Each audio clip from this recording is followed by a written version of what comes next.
오늘 주실 하나님의 말씀은 고린도전서 16장 13절에서 14절 말씀입니다. 대독에 올리겠습니다. 깨어 믿음에 굳게 서서 남자답게 강건하라. 너희 모든 일을 사랑으로 행하라. 아멘. 제목이 남자답게 강건하라. 남전도회니까 강건해야지요. 남자답게. 근데 우리가 이 단어에 여자는 그런 생각이 들잖아요. 여자와 남자가 대비되는 그런 개념이라기보다는 당시 고린도 전서가 기록되던 때는 로마 제국 시대입니다. 그 로마 제국의 핍박 아래서 예수의 복음이 전파되는 중에 많은 어려움이 있었지요. 핍박이 있었고 순교하는 사건들도 있었고요. 그러면서 그 어려운 고난 속에서 적지 않은 분들이 믿음을 저버리고 그냥 교회를 떠난 일들도 기록에는 다 없지만은 분명히 짐작컨대 이제 그런 배교자들도 분명히 있었을 거예요. 그러니까 사도 바울이 복음을 전하고 많은 분들에게 예수의 사랑 안에서 하나님의 자녀가 되는 권세를 얻게 했는데 이 권세가 흔들리는 거예요. 하나님의 자녀라는 이 권세가. 그 하나님의 자녀가 되는 권세가 흔들린다는 것은 결국 뭐가 흔들리는 겁니까? 이제 믿음이 흔들리는 거예요. 그러니까 배교자가 있고 교회가 다시 침체되고 연약해져 가는 가운데 특별히 고린도 지역은 로마 제국의 변방으로서 그럼에도 불구하고 유럽과 아시아의 가교 역할을 하는 중간 요즘 우리로 치면 물류 단지와 같은 곳이에요. 그래서 로마에서 배를 타고 이 고린도 지역을 거쳐서 그리고 소아시아, 터키, 튀르키예 쪽으로 가고 그래서 물류가 아시아로 가고 하는 그 중간 이 물류 창고와 같은 곳이기 때문에 경제가 굉장히 활성화됐어요. 경제가 굉장히 활성화되니까 온갖 잡동사니 사람들이 돈 버는 곳이라면 몰려들잖아요. 그런 중에 유대인들도 거기에 갔었고 그런 중에 고린도 지역은 아주 잡다한 문화와 잡다한 종교의 그런 백화점과 같은 곳이었어요. 그러니까 로마의 압제 못지않게 그리스도인들이 흔들리는 것은 첫째는 경제 문제로 흔들렸어요. 전부 다 돈 벌려고 그렇게 눈을 부릅뜨고 있는데 그리스도인이라고 그 부분에서 여러분들 내 몰래라 할 사람 없고 무관심할 사람이 없잖아요. 그러니까 그런 일들 가운데 흔들림, 믿음의 흔들림이 있었어요. 그리고 하나가 이 많은 종교인들에게 보이는 현상은 그들은 보이는 우상들이 다 있었거든요. 보이는 우상 앞에 가서 절하면서 제사를 드리는 그런 모습이 그리스도인들은 하나님이 첫째 안 보이고 더구나 하나님의 아들이라는 예수께서 죽으셨다가 살아났다는데 자기들은 직접 본 적도 없고 그런데 오히려 고린도 지역의 이런저런 많은 종교들의 모습은 보이는 신을 그들에게 제시하고 그 앞에 제사를 드리면 부자가 되고 병도 고침받고 이러니까 그리스도인들조차도 믿음이 이제 흔들리기 시작한 것입니다. 이런 중에 고린도 교회 안에도 이런저런 믿음의 싸움이 있었어요. 이 정통 믿음을 지켜야 한다 그러면서 나는 아, 바울파다. 나는 게바 베드로파다. 심지어 참 정통파는 예수파가 돼야 된다. 이런 파벌이 교회 안에 또 많이 일어났어요. 그러니까 고린도 교회는 좀 쉬운 표현으로 치면은 아주 혼란스러운 교회. 아, 혼돈과 무질서가 아주 극심했던 그런 교회예요. 이런 교회에 사도 바울은 무엇보다도 중요한 것이 바로 믿음에 굳게 서야 한다. 믿음에 굳게 서는 것이 남자답게 강건한 그 길이다. 그걸 강조하는 것이 오늘 본문입니다. 제가 수년 전에 대구의 어느 지역의 모 교회에 한 40대 되는 남자 집사님께 전화를 주셨어요. 목사님, 저는 아무교회의 안수 집사인데 제가 특히 하나님의 은혜로 교인들의 사랑을 받아서 제가 피택 장로가 됐습니다. 그래서 곧 얼마 있지 않은 몇 달 뒤면은 장로 임직을 앞두고 있는데 제가 방송을 통해서 목사님 설교를 여러 번 들으면서 마음에 감동이 있어서 목사님에게 한번 만나 뵙고 여쭙고 싶은 것이 있습니다. 목사님 시간을 좀 주십시오. 그래서 약속을 하고 그분이 이렇게 식당을 준비하시고 대접을 해 주시더라고요. 근데 인제 그분이 여쭙고 싶다는 게 뭔가 여쭤보세요. "목사님, 어떻게 하면 제가 좋은 장로가 되겠습니까? 어떻게 하면 좋은 장로가 되겠습니까?" 교회에 선배 장로님들도 많고 우리 한국 교회에 내노란 장로님들 많은데 저도 그중에 하나님 은혜로 장로로 피택을 받아 앞으로 인제 기름 부을 사람인데 저는 좀 더 생각하고 좀 더 바른 장로가 됐으면 좋겠습니다. 그래서 목사님에게 한 말씀 듣고 싶습니다. 그러더라. 그 제가 식사를 일단 합시다. 식사를 하고 그렇게 인제 찬찬히 제가 얘기를 하면서 "집사님, 제가 오직 한 가지밖에 드릴 말씀이 없습니다. 원래 장로 교육은 담임 목사가 하는 거예요. 그래서 집사님이 속한 교회 담임 목사님에게 사실 이것은 질문하고 배워야 하는데 저 같은 외부 교회 목사님에게 물으니까 사실은 조금 민망하기도 한데 이렇게 원하시니까 한 말씀만 드릴게요. 제가 무슨 얘기를 했을까요? 어떻게 하면 좋은 장로가 될 수 있는가? 한 말씀을 드렸어요. 우리 여기 권사님들 어떻게 하면 좋은 권사가 될 수 있을까요? 우리 이미 장로님 되신 분들이요. 어떻게 하면은 좋은 장로가 될 수 있을까? 그렇게 고민을 하고 기도해 보셨나요? 이게 굉장히 중요한 질문이면서 사실 이런 질문을 흔히 하지는 않습니다. 그냥 하나님의 은혜로 장로가 되었다, 목사가 되었다, 권사가 되었다, 내가 열심히 섬기면 된다. 이전보다 내가 더 많은 시간을 들이고 더 많은 물질을 들이고 그래서 교회에 유익한 그런 일에 내가 좀 더 열심을 내면 되겠다. 이런 생각을 주로 품고 좋은 장로, 좋은 권사, 좋은 집사에 대한 질문을 별로 안 해요. 근데 이분은 정말 좋은 질문을 저에게 던져 주셨어요. 제가 한마디만 했어요. "집사님, 좋은 장로는요.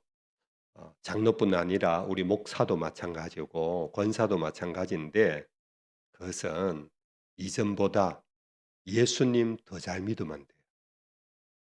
예수님 더 잘 믿으면 돼요." 사실 이 답은요.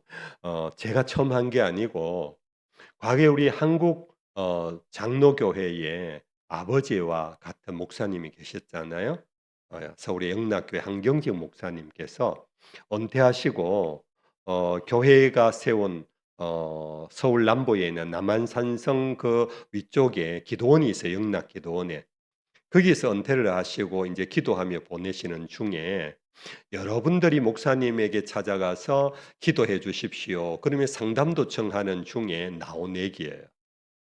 그 어른께서 이와 같은 유사한 질문의 답을 두 가지로 하셨대요. 하나는 "장로님, 권사님, 집사님 항상 기뻐하며 사십시오. 쉬지 말고 기도하며 사십시오. 범사에 감사하며 사십시오. 이것이 그리스도 예수 안에서 너희를 향하신 하나님의 뜻이라." 여러분들 잘 아는 말씀이지요. 성경에 이것은 이렇게 해라 하고 뜻이라는 말로 연결하면서 강조한 이런 명확한 말씀은 이 한 군데밖에 없어요. 우리를 향하신 하나님의 분명한 뜻. 그것은 목사님 내가 이번에 공동회 하는데 장로가 되면 장로할까 말까요? 주님의 뜻이 뭘까요? 주님은요 여러분 보고 장로하라 권사하라 집사하라 이렇게 뜻을 세운 적 없어요. 점쟁이처럼 물을 필요도 없고 그러지 마십시오. 모든 그리스도인들이 공통된 하나님이 우리를 향한 뜻은요 매우 분명합니다. 항상 기뻐하며 사십시오. 기뻐하며 사는 성도의 모습이 아름다운 거예요.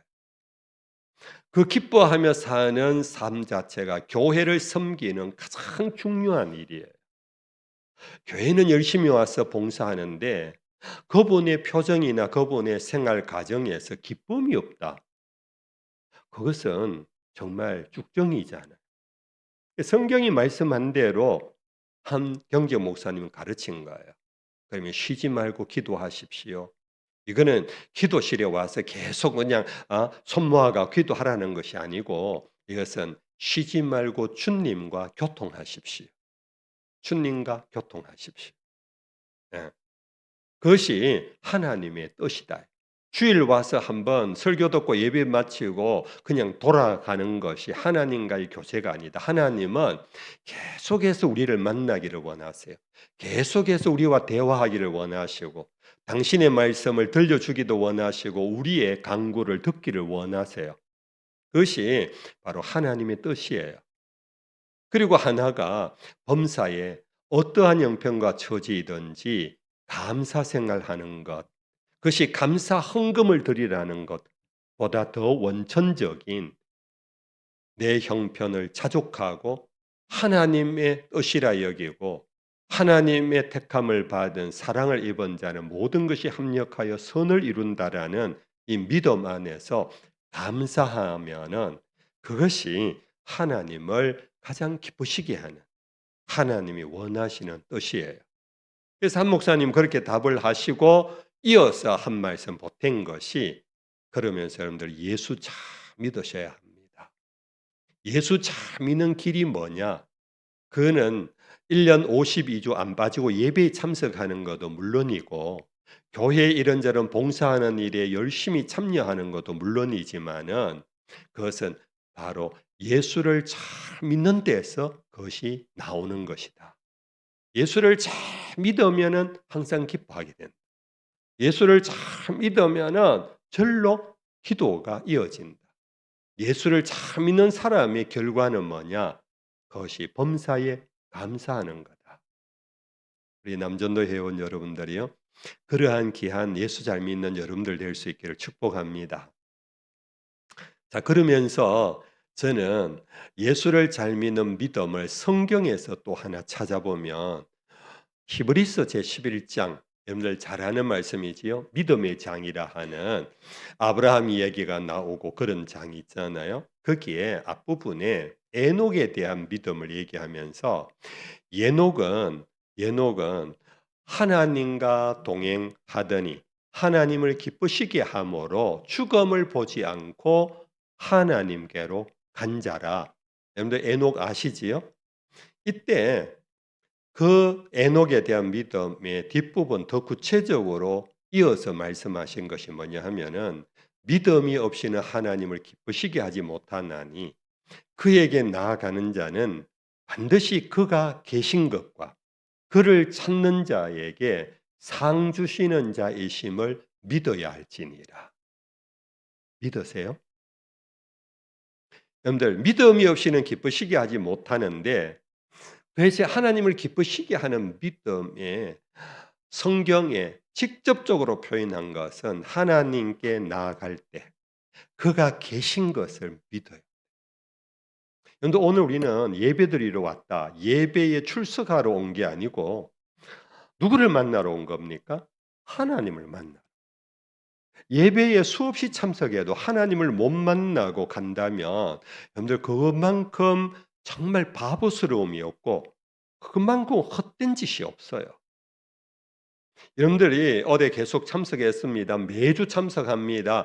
그런데 여러분들 거기에서 여러분들이 거기에 있는 사람 혹은 거기에 있는 어떤 모임의 목적, 거기에 어떤 앞으로의 미래의 꿈, 이것과 상관없이 여러분들 그냥 참석만 하고 왔다. 바보 아닌가요?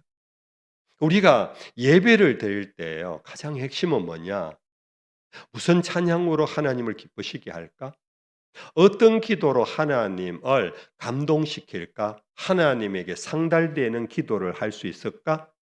여러분들 이것보다 더 근본적인 것은 예배드리러 이곳에 올 때 이곳에 누가 계심을 믿어야 합니까?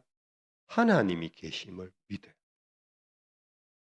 물론 이곳은 우상 예, 전당처럼 뭐 이렇게 상을 만들어 놔놓고 하나님이 여기 앉아 계시는 분은 아니세요. 그럼에도 불구하고 우리가 예배 드릴 때는 하나님의 임재를 믿음으로 하나님을 향하여 찬양하고 하나님이 임재 속에 목사님을 통하여 하나님의 말씀을 듣고 그리고 우리는 하나님의 임재를 믿으면서 예수의 이름으로 기도 올리고 이것이 예배예요. 근데 찬양을 많이 부르고 설교를 많이 들어도 이곳에 하나님의 임재를 믿지 않고 목사님 오늘 설교가 좀 기네. 목사님 오늘은 설교 준비가 참 잘 됐는 것 같아. 이렇게 설교를 평가하고 그 설교를 듣고 가는 게 예배가 아니에요. 그 설교는 목사님을 통하여 하나님이 말씀하신다. 아멘. 그걸 믿어야 돼. 그럴 때 말씀이 살아 운동력이 있어. 말씀은 믿는 자에게 살아 역사해요. 믿음이 없는데 내 믿음대로 될지어다 그랬잖아요. 믿음이 없는데 이 말씀이 살아 역사할 수가 없어요. 근데 이곳에 와서 예배를 드리면서 목사님을 통해 오늘 또 하나님은 내 사정과 내 모든 형편을 아시고 나에게 교훈과 책망과 바르게 함과 의로 교육하는 귀한 말씀을 주시는구나. 이 말씀은 설교가 아니라 하나님의 말씀입니다 하고 받을 때 그 말씀이 여러분들을 찔러 쪼개요. 생각과 마음을 변화시키고 여러분들의 모든 삶의 자리에 그 말씀이 열매를 맺을 수 있는 거예요. 여러분들 이것이 바로 하나님을 기쁘시게 하는 믿음이에요. 그러면서 한 가지 그에게 나아가는 자는 반드시 그가 계신 것과 두 번째 뭡니까? 그를 찾는 자에게 뭐 주신다? 상 주시는 자의 심을 믿어야 된다 그랬어요. 이때 상이라는 것은 우리가 학교에서 공부 잘해서 성적 따라 1등, 2등, 3등, 운동에서 달리기에서 1등, 2등, 3등 그런 어떤 차별을 표현하는 상이 아니에요. 이 상은 성경 전체의 의미는 뭐냐 하면은 하나님의 선물을 의미해요. 그를 찾는 자에게는 하나님이 선물을 주세요. 우리 여기 올해 연세가 많으신 분 중에 혹시 일본 일제 시대를 경험하신 분이 계신가요? 저도 일제 시대에 태어나지도 않았고요. 저희 어머님 아버님이 1906년생이고 1909년생이세요. 지금 살아 계시면 120세 가까이 되시는 어른인데요. 제 어릴 적에 저희 아버님과 어머님이 일본 시대, 일제 시대 때 일본에서 사셨어요. 그래서 일어를 잘하세요. 제 어릴 때도 그래서 우리 자녀들이 들어서는 안 되는 비밀스러운 얘기는 일본말로 하시더라고 서로. 그래서 엄마 한국말로 해요. 그렇게 제가 요구한 적도 기억이 나요. 근데 그래 너희들은 알 바 아니니까 괜찮아. 그러고 두 분이 일본말을 하시는데 저희 아버님은 제가 어릴 때 일찍 세상을 떠나셨어요. 네, 저희 어머님은 제가 목사가 되고 공부를 마치고 돌아와서 의성업교회 담임이 되었을 때까지 저희 어머님 살아 계셔서 저를 위해서 기도 많이 해주신 기도의 어머니신데 저희 어머님이 어릴 적에 그런 얘기를 하더라고요. 이 말씀 끝까지 들으셔야 합니다. 여러분들 일본에 대한 이해인데 저희 어머님도 그런 얘기를 하시더라고요. 우리나라를 빼앗아간 일본 나라는 싫고 밉지만은 내가 일본에서 살아보니까 일본 사람 중에는 참 좋은 사람들이 많더라. 그런 말씀을 제가 어릴 적에 들은 기억이 있어요. 어떤 게 좋으냐 하면은 이제 일본 사람은 누구 집에 방문을 하잖아요. 방문을 하면은 그냥 뭐 대화만 하고 가는 게 아니고 안으로 모신대요. 손님 환대를 아주 정성스럽게 예의를 갖춰 한대요. 그래서 차를 대접하거나 간단한 음식을 대접하고 그렇게 담소를 나누고 떠날 때에는 그냥 빈손으로 안 보낸대요. 자그마한 집에서 만든 작은 과자든 혹은 과일이든 견과류 이런 것도 예쁘게 포장을 해서 꼭 돌아갈 때 선물을 한대요. 저희 어머님의 말씀이니까 저희 어머님이 실제로 경험한 일본 문화예요. 제가 이 말씀을 묵상하면서 제가 우리 교인들에게 설교할 때 그 생각이 나서 일본 사람도 좋은 사람 가운데는 자기 집을 방문한 사람에게 빈손으로 안 보내시는데 하나님의 집에 찾아온 하나님의 사람을 하나님이 빈손으로 돌려 보내지 않을 것입니다. 분명히 예수님이 수고하고 무거운 짐진 자들아 다 내게로 오라. 예수님만 보면 그냥 막 힐링이 되고 막 그렇게 좋아서 가는 것이 아니고 네? 내가 너희를 쉬게 하리라. 분명히 그리고 요한계시록 3장 20절에 내가 문 밖에 서서 문을 두드리노니 네가 열면은 내가 들어가서 너는 나와 함께 먹고 마시리라 하면서 예수님과의 교제의 아름다운 모습 그리고 정말 잔치 같은 모습을 성경에서 그려주고 있잖아요. 근데 이것이 끝이 아니고 마치 예수님께서 이 세상을 떠나실 때에 내가 너희를 고아와 같이 버려두지 아니하고 다른 보혜사를 너희에게 보내리라. 예수님은 자기에게 찾아온 자에게 요한복음 13장에 보면 예수님께서 자기 사람을 사랑하시되 끝까지 사랑하시더라. 그런 말씀이 있어요. 우리가 주님의 집에 와서 주의 임재를 믿음으로 여기면서 찬양하고 기도하고 말씀을 받고 돌아갈 때에 예배 시간에만 우리에게 은혜가 되고 감동이 되는 것이 아니라 믿음으로 예배를 드린 자는 돌아갈 때 세상을 이길 수 있는 바로 강건함을 선물로 받아가는 거예요. 남자답게 강건하라. 로마의 압제에 너희가 흔들리지 마라. 고린도의 이 많은 경제에 부여하며 흔들리지 마라. 이 잡다한 신에 너희들이 미혹받지 마라. 근데 그거는 마음의 각오로 되는 것이 아니라 내가 너희에게 선물하는 이 선물 바로 하나님의 영을 받아가라. 선물 중에 최고의 선물이 뭡니까? 하나님의 영을 받는 거예요. 여러분들 그렇게 살아가는 예배 생활 그리고 예배를 마치고 하나님의 선물을 받아서 가정과 세상으로 나갈 때 우리의 삶은 분명히 달라져요. 근데 상상 그림을 안 그려보세요. 내가 만약 그런 믿음으로 온전한 믿음으로 예배를 드리고 온전한 믿음으로 내가 랄랄룰루 하며 주님이 나에게 선물 주셨다. 영을 부어주셨다. 나에게 필요한 것들을 주셨다 하고 마음의 부자가 되었어. 들어올 때는 마음이 가난한데 돌아갈 때는 마음이 부자가 되어 돌아가면요. 세상이 부럽지 않아요.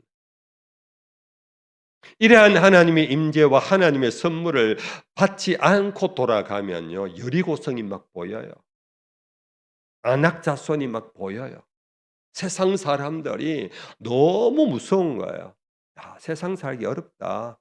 야, 믿는 자가 세상 살기가 이렇게 어려운 줄 정말 힘들다. 탄식만 해요. 그러나 이런 믿음으로 예배가 살아있는 예배를 하나님 앞에 드리고 돌아갈 때 하나님의 영의 선물을 받아 돌아갈 때는요. 안악자손이 보이지를 않아요. 안악자손이 보이지를 않고 오히려 여러분들 정탐꾼 중에 두 사람이 뭐라 그랬습니까? 그들은 우리의 밥이라 그랬어요. 그들은 우리의 밥이라. 세상을 볼 때 두려움이 아니라 하나님이 나를 보내신 그곳에서 빛과 소금이 되어 예수의 증인으로 살아가서 그들을 예수에게로 하나님께로 이끌어 드릴 수 있는 그런 전도자가 될 수 있는 거예요. 오늘 한국 교회가 그동안 하나님의 은혜로 많이 부흥하고 성장했어요. 근데 지난 90년대부터 한국 교회가 정체를 빚으면서 점차 기울어져 가고 있잖아요. 그래서 우리는 스스로 누워서 침 뱉기 같지만은 오늘 우리 한국 교회라는 것이 무형의 그런 거라기보다 지금 이 자리에 있는 우리가 한국 교회 아닙니까? 우리 한국 교회가 예배는 자주 드리고 설교도 많이 듣고 자기 교회 목사님 설교로도 모자라 갖고 유튜브에서 막 서울의 유명한 목사님 설교 막 듣고 막 그러면서도 오늘 우리 삶에 변화가 없어요. 우리가 세상을 이겨내지를 못해요. 그래서 우리끼리 모여서 죄송합니다. 좀 잘못 들으면 오해돼서 뿔따구 날 것 같은데요. 예, 우리끼리 모여 남전도회 하고 우리끼리 모여 여전도회 하고 우리끼리 모여 가지고 뭐 이래 교제는 하고 뭐 좀 해보자 하고 과원도 방문하고 노숙자 밥도 해주는데 여러분들 그런 봉사는요 사회 NGO 단체도 다 해요. 사회에 어떤 뭡니까 이 취미 그룹들도 모여서 너무너무 재미나게 그들은 뭐 오늘 또 제가 아침에 일찍 교회로 가는데요. 새벽녘에 어둑어둑한데 저희 그 범어동에요. 대형 버스가 3대나 있더라고요. 그래서 보니까 사람들이 하나 둘씩 와서 타고 가는데 좀 우스개로 얘기합니다. 묻지마 관광버스예요. 거기에도 사람들이 그냥 그날 와 가지고 그날 모여 갖고 그날 어떤 산으로 가자고 등산하는 사람도 하루 만에 친해져요. 하루 만에 뭐 야자 트고 하루 만에 노래 부르고 춤추고 막 이래 와요. 우리가 교제를 원한다면 아예 그런 데 가면 신바람 나게 교제할 수 있어요.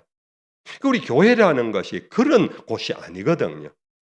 우리는 예수의 이름으로 모이고 그래서 예수의 십자가의 보혈을 믿음으로 하나님이 우리를 자녀 삼아 주시고 세상이 일반 육체의 눈으로 볼 때는 대한민국이 번영하고 G20에 들고 대단한 나라 같지만은 오늘도 여전히 이 세상은 어두움이 기숙하고 오늘도 이 세상은 불의가 있고 오늘도 이 세상에는 다툼과 갈등과 미움과 정오가 가득한 사회 아닙니까? 이런 사회에서 그리스도인들이 어떻게든 내가 속해 있는 내 가정만이라도 먼저 스위트홈을 만들고 이웃집에는 부부가 날마다 싸우지만은 우리 그리스도인들의 부부는 서로 위하고 끝까지 정말로 아름다운 행복한 부부 생활을 하고 자녀들도 후루 패면서 자녀 교육을 하는 것이 아니라 기도와 사랑으로 양육하고 이러면서 이 사회의 빛과 소금의 역할을 감당해 나가야 바로 교회가 힘을 갖는데 오늘 세상이요 교회 알기를 아주 우습게 알아. 세상이 교회 알기를 아주 우습게 알아. 1년 전에요. 어느 언론기관에서 종교 호감도 조사를 했는데요. 1등이 불교예요. 64%예요. 2등이 천주교회예요. 58%예요. 3등이 원불교예요. 17%예요. 개신교가 3등 안에도 4등 개신교가 14%. 근데 우리는 예수 믿는 거 얼마나 좋습니까? 이렇게 아름다운 예배당을 짓고 우리가 모여서 찬양하고 얼마나 좋습니까? 그런데 교회 바깥의 사람들은 여전히 우리 알기를 우습게 알아요. 별로 관심이 없어요. 오히려 산에 한 번씩 가면은 아주 정막이 가득하고 조용한 언언한 거기에 이 뭡니까 물감 검은 먹물 들인 스님들의 옷을 입고 목탁을 두드리며 그러면서 조용한 경일는 소리가 들리는 거기에 사람들은 막 매력을 느껴요. 그게 뭔가 신비가 있는 것처럼 느껴요. 그런데 정말 생명이 있는 우리 교회에는 관심이 없어요. 그래서 교회들마다 요즘 전도 집회를 전부 다 회피해요. 왜? 교인들이 부담 가져요. 한 20년 전만 해도 교회들마다 전도 집회, 전도 세미나 그러면서 베스타 뭐 이러면서 한 명씩 이름 패신자 적어 내기 이런 것이 유행처럼 했는데 요즘 그것이 여러분들 이제는 거의 사라져. 왜? 교인들이 적어낼 사람이 없어요. 자, 제가 너무 인제 치우쳐 부정적인 얘기만 했는데요. 여러분들 이와 같이 우리가 예수를 참 믿으면 우리의 삶이 변화되고 예배가 변화되고 교회가 바뀌고 교회가 바뀌면서 가정이 행복해지고 그러면서 우리가 세상으로 나아갔을 때 절로 사람들이 우리에 대한 베드로서에도 있잖아요. "너가 가진 소망에 관하여 묻는 자가 있거든. 너는 언제든지 너의 소망의 근거가 무엇인가를 설명할 준비를 하라." 초대 기독교회는 사람들이 막 물었어요. 질문했어요. 왜냐하면은 이 예수쟁이들은 걸핏하면 감옥에 들어가고 걸핏하면 사자밥이 되고 걸핏하면 직장에서 쫓겨나고 자기 동족 유대인들에게 박해를 받고 이래도 이게 그 기독교인들이 끊임없이 카타콤을 향해서 줄지어 들어가고 그 곰팡이 냄새 나고 어두컴컴한 데서 횃불 하나 밝히고 거기에서 예배드리는 그들 올라와서는 지상에 올라와서는 그들만큼 정직한 사람이 없고 그들만큼 성실한 사람이 없는 거예요. 그러니까 로마 사람들이 감동을 막 받기 시작하고 놀라기 시작한 거예요. 그래서 묻는 거예요. 도대체 아무개야, 너 그렇게 살면 힘들지 않냐? 너 손해 보는 생각 없냐? 너 그렇게 살다가 너 감옥 가면 어쩌려고 그래? 도대체 너는 버텨내는 너가 갖고 있는 비전, 꿈이 뭐야? 라고 질문을 많이 받았다라는 거예요. 근데 오늘 우리 주변의 이웃 사람들이 우리에게 그런 질문을 하는 사람을 여러분들 본 적이 있나요? 오히려 우리 그리스도인들이 예? 자괴감에 빠져 패배주의에 빠져가지고 오히려 탄식하며 그래서 여러분들 정말 남전도회 회원 여러분들이요. 여러분들이 모여서 행사하는 것은 일회적이에요. 단회적인 거예요. 근데 그 행사가 정말 멋있고 열매 있고 정말 교회 공동체에 유익하기 위해서는 어떤 행사든지 예수 잘 믿는 믿음으로 예배를 믿음으로 잘 드리고 예배를 마치고 나갈 때 주의 선물을 가득 받아 가지고 나아가는 그런 예수의 믿음이 여러분들에게 충만하기를 예수의 이름으로 축복합니다. 이제 두 번째 그러면서 마지막이 오늘 이 본문에서 너희 모든 일을 사랑으로 행하라 그랬어요. 사랑으로. 여러분들 우리는 사랑이 배고픈 사람 오늘 우리 사회가 뚜껑 하나 열어 보면 제가 목회 40년을 하고 은퇴를 했습니다. 여러분들 보시기에 저 원로 목사니까 70 훨씬 넘은 나이겠다 하는데 저 원래 70이에요. 제가 조금 일찍 은퇴를 했어요. 일찍 은퇴를 했는데 아무튼 제가 교육전사부터 제가 만 65세에 은퇴하기까지 제가 40년을 목회를 했더라고요. 목회하면서 제가 사람을 좀 알아요. 사람을 안다는 것은 결국은 교인들을 알아요.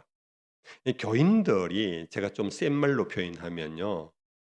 행복이라는 이름의 우울함과 불행함 속에서 살아가는 분을 많이 만났어요.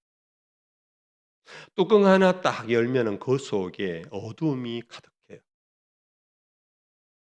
교회에 와서는 예배도 잘 드리고 뭐 인사도 서로 잘 나누고 남 대접도 하는데 그 속에는 눈물이 있어요. 그래서 아픔이 없는 교인은 아무도 없더라고요. 남편의 문제가 있든지 심지어 아내의 문제가 있는 사람도 있어요. 부모의 문제가 있든지 자식의 문제가 있든지 경제 문제가 있든지 건강 문제가 있든지 그런 거 아무것도 없어도 인간관계를 잘 못 맺어서 정말 힘들게 살아가는 그런 경우도 있고 수많은 그런 어떤 어려운 짐을 지고 살아가더라고요. 그래서 그 모든 원인이 뭔가? 결국 원인뿐 아니라 그 결과가 뭔가? 그로 인하여 사랑이 없음으로 살아가고 사랑 없는 삶을 살아감으로 사랑이 고픈 거예요. 이 사랑이 고픈 사람은 남을 사랑을 못해요. 사랑을 많이 받는 사람은 남을 넉넉하게 사랑해요. 여러분들 아시죠? 이 말씀? 아, 여러분들 부부가 사랑하면요. 교회 와서 넉넉해요. 근데 부부의 갈등이 있고 부부가 냉랭하면 교회에 와서요. 일부러 막 적극적으로 다른 사람에게 사랑을 막 표현해요. 그거는 사랑을 해 주려고 하는 것이 아니라 내가 이 행동으로 인하여 당신에게 관심을 받고 사랑을 받고 싶다라는 거예요. 근데 받고 싶은 사랑, 고픈 사랑 때문에 이게 자기에게 채워지지 않잖아요. 어떻게 되냐? 화를 내요. 그러면서 비난을 해요. 그러면서 욕을 해요. 죄송합니다, 여러분들. 여러분들은 그렇지 않을 줄로 알아요. 근데 우리는 정말로 예수님께서 내가 너희에게 마지막 세 계명을 주노니 너희는 서로 사랑하라. 근데 이것이 옛 계명과 다른 새 계명이라고 예수님께서 말씀하셨어요. 왜 새 계명이라 했느냐 하면은 구약에도 십 계명이 다 사랑이에요. 나 외에 다른 신을 내게 두지 말라. 어떤 형상이든지 만들어 절하지 말라. 내 이름을 망령되이 일컫지 말라. 그건 하나님에 대한 사랑이에요. 안식일을 기억하여 거룩히 지켜라. 하나님에게 예배하는 사랑인가 동시에 예배 안에서 성도들과 함께 사랑이 시작돼요. 내 부모를 공경하라. 이런 것부터 시작해서 도적질하지 말라, 간음하지 말라, 살인하지 말라, 내 이웃을 해하려고 거짓 증거하지 말라. 이런 것들이 다 사랑에 대한 계명이거든요. 근데 이것이 외형적으로만 어떤 모양으로만 사랑을 하고 하는 것을 예수님은 아시고 그게 뭡니까? 바리새인의 외식하는 거잖아요. 그래서 사랑을 강조 제대로 하려면은 하고 세 계명이라고 표현했어요. 그러면서 한 말이 내 이웃을 내 몸과 같이 사랑하라. 사랑은 내가 많이 가졌으니까 나누어 주는 게 아니다. 예.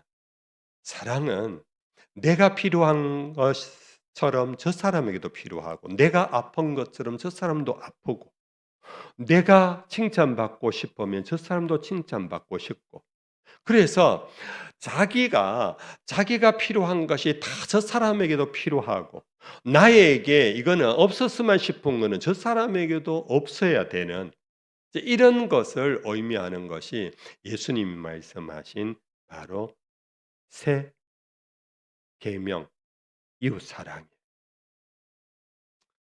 이 말씀은 여기 남전도의 회원들만 있는 것이 아니고 여성들도 다 있고 일남전도에 60대 어른만 있는 것이 아니라 우리 젊은 분도 있으니까 제가 좀 펼쳐서 말씀을 드리고 마칠게요. 제가 결혼식 주례를 좀 많이 했습니다. 재임 기간에. 그러면 그 주례를 할 때마다 제가 거의 한 절반은 이 주례사로 그렇게 그들에게 축복해요. 여러분들 사랑이란 뭔가? 여러분들은 사랑하기 위하여 혼인을 합니다. 싸우려고 혼인하지 않습니다. 부자 되려고 혼인하지 않습니다. 여행 가려고 혼인하는 것이 아닙니다.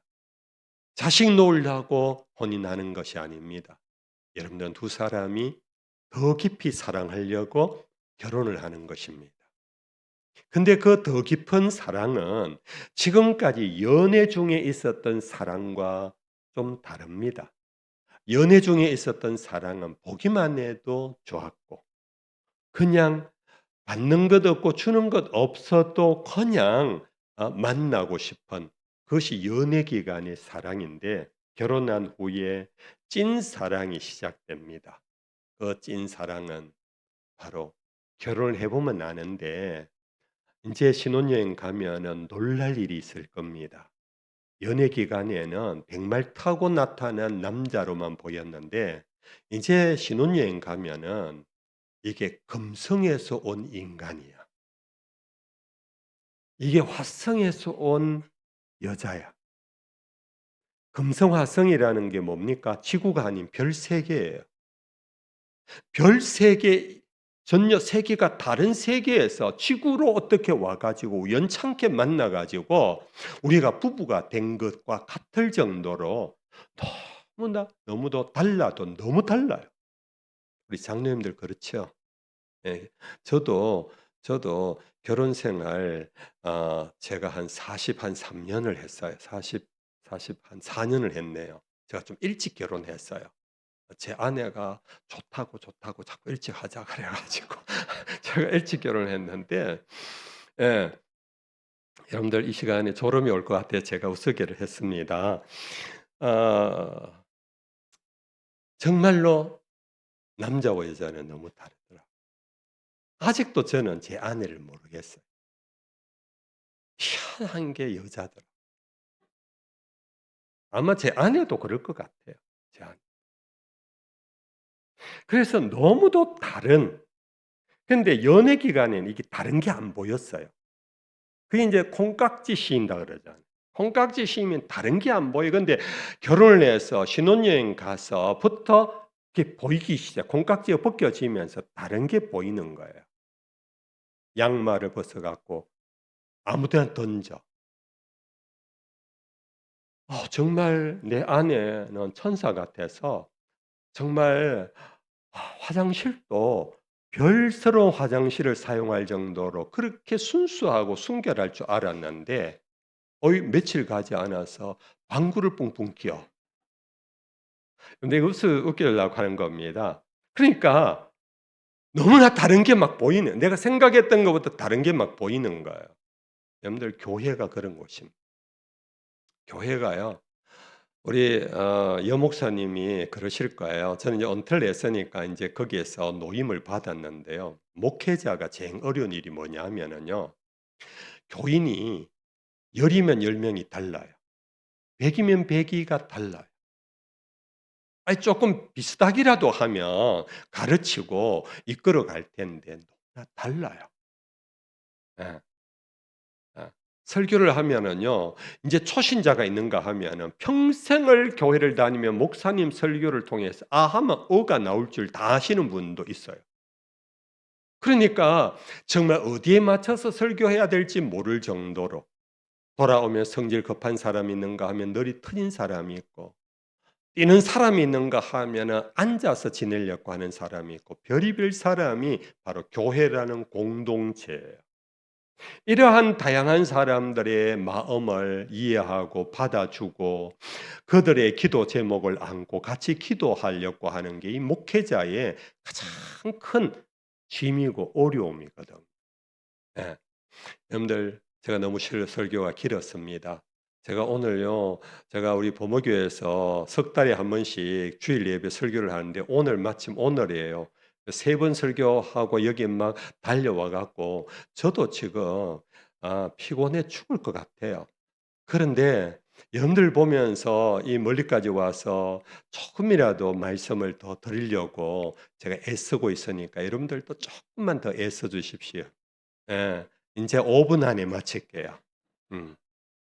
자, 서로 다를 때 사랑의 방법 어떻게 해야 되느냐. 영어에서 사랑을 love라 그럽니다. LOVE잖아요. L은 뭐냐? laugh, 웃는다.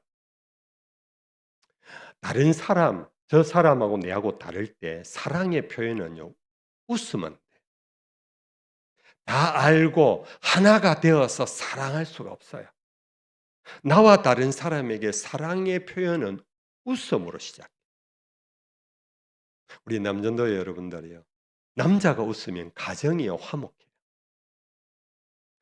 아빠가 웃으면서 퇴근하면요. 어린 자식들이 너무너무 행복해. 교회 안에 어르신 남자분들이요. 화기애애하게 막 웃으면서 박장대소하면요. 우리 젊은 집사님들이요. 마음이 푸근해요.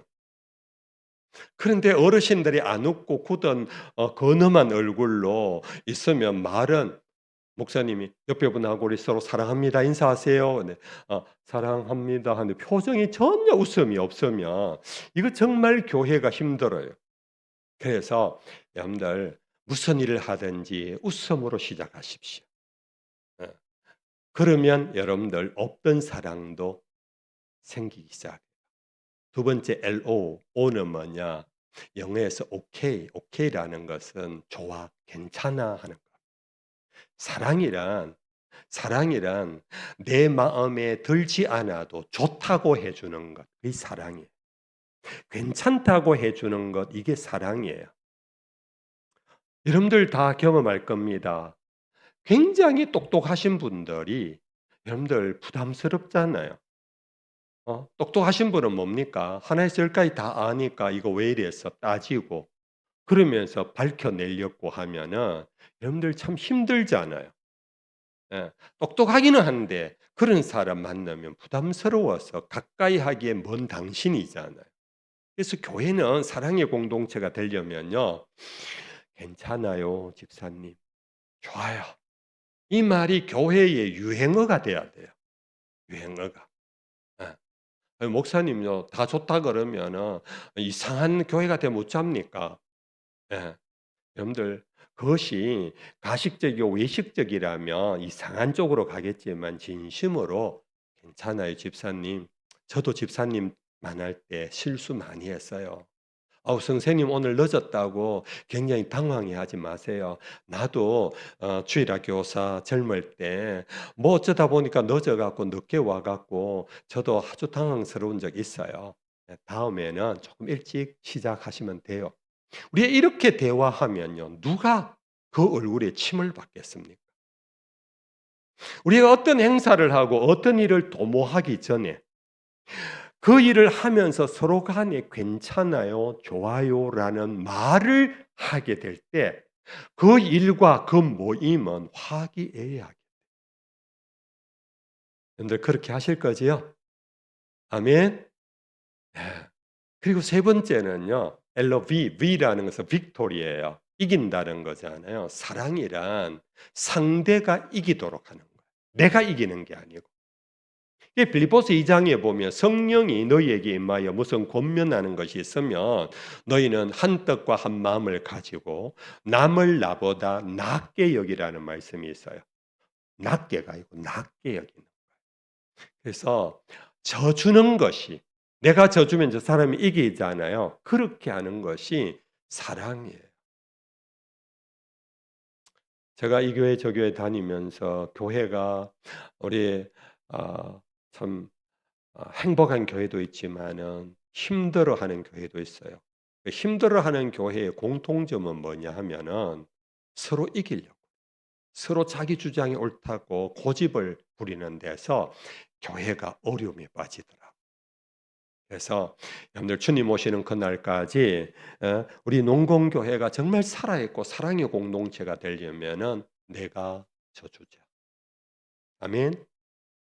너희 안에 이 마음을 품으라고 그리스도 예수의 마음이니 그는 근본 하나님의 본체시나 그와 동등됨을 취할 것으로 여기지 아니하시고 자기를 비어 종의 형체를 가지고 사람의 모양으로 나타나셔서 십자가에 죽기까지 복종하셨다. 우리 성자 하나님이신 예수님은요, 성부 하나님과 본질과 영광과 능력에 동등하신, 그래서 우리는 삼위일체라 그래요. 성자 하나님과 성부 하나님의 차별이 없어요. 동일하신 하나님이세요.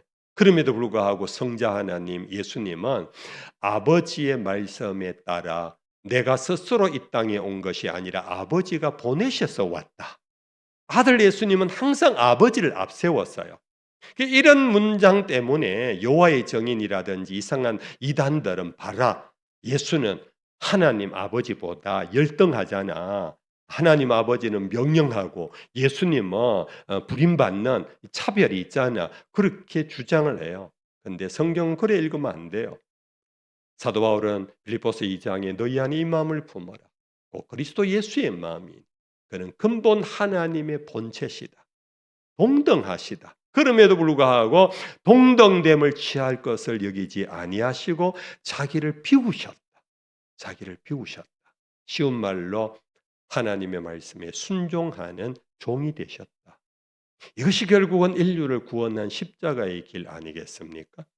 이로써 하나님께서 그를 지극히 높여 하늘 위에 이런가 땅 위에 이런가 땅 아래 모든 이름이 그리스도 예수의 이름 앞에 무릎을 꿇게 하셨다. 이것이 예수 그리스도의 부활의 사건이잖아요. 내가 치면 하나님이 나를 일으켜 주십니다. 이제 마지막으로 LOVE, E는 뭐냐? Eraser, 지우개를 의미해요. 사랑이란 남의 허물과 실수를 밝혀내는 것이 아니에요. 그것을 덮어주는 거예요. 그래서 성경에 보면은 하나님이 너희 죄를 도말하셨다. 동이 서에서 먼 것과 같이 잊어주셨다. 어? 기억도 아니하신다. 이게 이레이저를 지우는 거예요. 사랑이란 마음속에 꼬개 넣어두는 게 아니에요. 죄송합니다. 우리 주부 되시는 분들이요. 제 아내를 보니까요. 여러분들도 비슷하지 않을까 싶은데요. 결혼해서 처음에요. 힘들었던 때를 잊지 않고 있더라. 잊지 않고 있더라. 예. 제가 그때 군에 갔다 와 가지고 결혼부터 하고 그다음에 신대원을 갔거든요. 제 아내가 유치원 교사를 하면서 가정 생활을 했어요. 그러니까 빈곤함이 여러 가지 어려움을 많이 만들어내더라고요. 근데 저는 다 잊어버렸는데 제 아내는 당한 자라고 피해자라고 잊지 않고 있더라고요. 그래서 제가 그거 갚는다고 지금까지 갚아준다고 은퇴하고 난 뒤에도 계속해서 여러분들 그냥 우스개로 했습니다. 여러분들 정말 사랑이란 뭔가 있어주는 거예요. 그래서 오늘 사도 바울은 그렇게 말했습니다. 오늘 본문 속에 뭐라고 말했습니까? 본문에서 깨어 믿음에 굳게 서서 남자답게 강건하라. 너희 모든 일을 사랑으로 행하라. 그런 귀한 남전도 회원들, 여러분들의 남전도의 뿐 아니라 여러분들의 가정을 이렇게 그리고 여러분들의 나아가는 모든 삶의 자리 그리고 농건교회 모든 성도들이 이러한 삶을 살 수 있기를 주님의 이름으로 축복합니다.